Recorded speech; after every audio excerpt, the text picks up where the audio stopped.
Subject కి ఒక teacher ఉంటారు, అన్ని సబ్జెక్టులు నన్ను చదవమంటారు. ఇంత చిన్న బుర్రలో అన్ని ఎలా నింపాలి?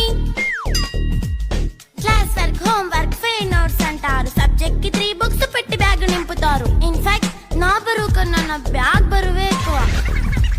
క్వశ్చన్లు, ఆన్సర్లు, సర్ప్రైజ్ టెస్టులు తమ్మి దాటుకొని మళ్ళీ స్కూల్ వ్యాన్ ఎక్కేసి అమ్మయ్య ఇక ఇంటికి వచ్చేసామనుకుంటే మార్క్స్ తక్కువ వస్తే చెయ్యాలి అసైన్మెంట్. రిపోర్ట్ కార్డ్ చూపిస్తే ఇంట్లో ఉన్న పనిష్మెంట్. హోమ్ వర్క్ చేయమంటూ మమ్మీ చంపుతుంటుంది. ట్యూషన్ టైం అయిందని డాడీ తరుముతుంటాడు. డాన్స్ క్లాస్ కి వెళ్ళమని తాతయ్య తిడతాడు. స్నాక్స్ తిని వెళ్ళమని నాన్నమ్మ ఆపుతుంది. ఇక అన్నీ అయిపోయాక కాసేపు టీవీ చూద్దామంటే మమ్మీ ఎంట్రీ ఇచ్చింది. బెడ్ యొక్క మంది చిన్న నాప్ తీసేలోపు తెల్లారిపోయింది.